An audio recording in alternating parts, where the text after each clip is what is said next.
reaction, the win. How was your night overall? I'm excited. We got to win. We've been playing, very, very good basketball. And to finish out strong like this, to go on the All-Star break means a lot to us. Hopefully we can get guys healthy. KD, Jeff, TLC, and after the break, keep this train rolling. And as far as playing in Houston, a lot of mixed emotions from the fans, but knew that was going to happen. I just wanted to come out here and give them a show.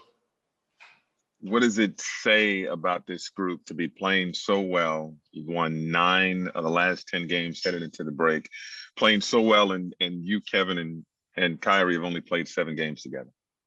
It means a lot. It shows a lot about this team. We had guys end out the lineup, and it's the next man up. Guys are ready to come in and play big minutes and contribute to the game and to the team. So,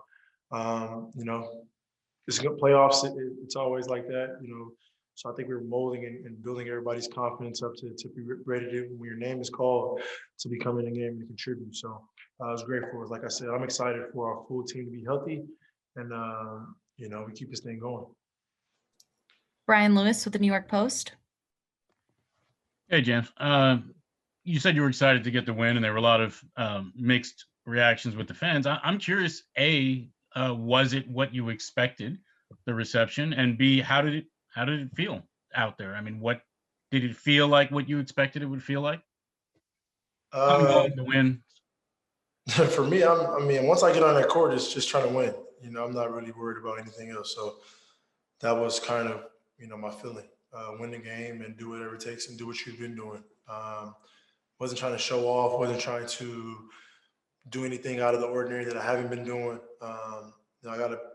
Tonight I got a little carried away with some loose turnovers, but other than that, just playing my brand of basketball and the way we've been playing as a team, and trying to get a win.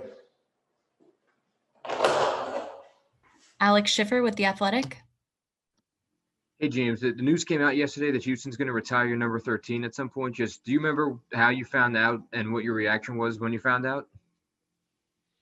On the internet. But our reaction was, hopefully I did something right.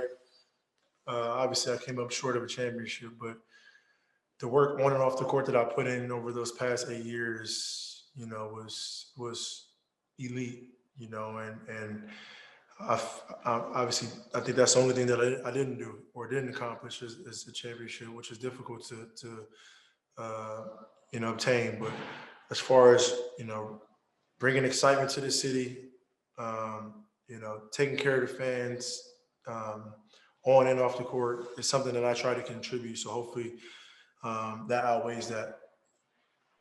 Christian Winfield with the New York Daily News. Hey, James, I know you've only been here for about a month and a half, but first in San Antonio, you guys were up 8 with about 2 minutes to go. The Spurs just send it to overtime, and then you guys come out in overtime and end that game pretty quickly. Then tonight, the Rockets cut the 23-point lead down to 10. You guys go on an 8-0 run, then they cut that lead back down to 10 in the fourth quarter, and you guys blow it open. Have you seen any growth in the way the team responds to opposing teams going on runs from the moments that you got here to now? Yeah. When it's time to lock in and time to focus, we do that. Obviously, being up so many points, it's natural just to get comfortable and relax a little bit. And then some teams like San Antonio, go on runs. They play good defense and make shots. So, give those teams credit. But I think for us, we know what we're trying to accomplish, and we know our positioning on the court on both ends of the ball.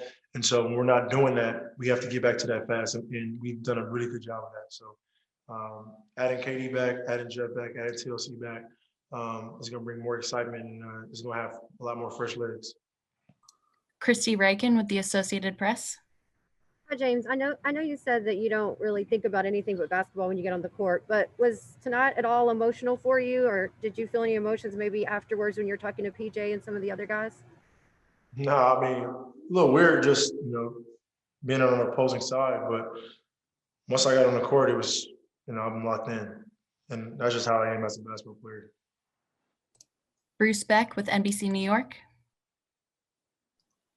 James, you've played 23 games so far in Brooklyn in this unprecedented basketball season. How would you describe this experience as we head to the break? So far, so good. Everything that I signed up for, top to bottom, it's been great. And adversity has hit us as far as not missing any games. So we've been playing every other day, schedule wise, and then we're affected by injuries, guys in and out of lineups, crazy weird things happening. But I think we fought through adversity, and we're in a really good position. So now we've kind of known each other. We know each other a little bit better. Now it's time to get some rest, take care of your body, and then be ready to go. Second half is going to be huge for us in the sense of how fast we can get out to a great start. Everybody goes through the same thing. There's no excuses, and we're not here to make any. Kelly Eco with The Athletic. Hey, James, obviously this is a team that you played for so many years, but now having played against them, how would you assess how they're transitioning into this new era without you? I mean, I haven't really been focused on them. I've been focused on what my new situation. But it's a process, as long as you put the work in and continue to stay focused on what you're supposed to be doing, good things turn in your favor. That's all I can say about that. Vince Goodwill with Yahoo Sports. James, you mentioned a couple questions earlier just about playing your style and playing your way. Just out of curiosity, is it more freeing playing that way when you don't have to have the responsibility of being the number one guy where there's other franchise players there? Is there, like, compared to maybe a burden of being the franchise guy, the only franchise guy like you were in Houston? What was the question? Is it more freeing, not having the responsibility? This league is tough no matter what. Like, you got, like, how you separate yourself from being one of the elite players in this league is playing at a high level consistently every single night. Like, it's great, and it's easy for somebody to have a great game every once in a while, but you separate yourself as far as being one of the ones, top 5, top 10 in this league when you do it every single night at the highest level. So that's what I pride myself on, no matter if I was in the situation when I was in Houston or I'm in a situation now. My thought process is trying to play well every single night and trying to make an impact on the game every single night. Mark Medina with USA Today. Hey, James, Steve praised your leadership style ever since you got here. What's been your approach with that overall? The same. It's just I get credit now, and previously I wasn't getting credit. Same leadership. I've been the same person. Haven't changed not one bit.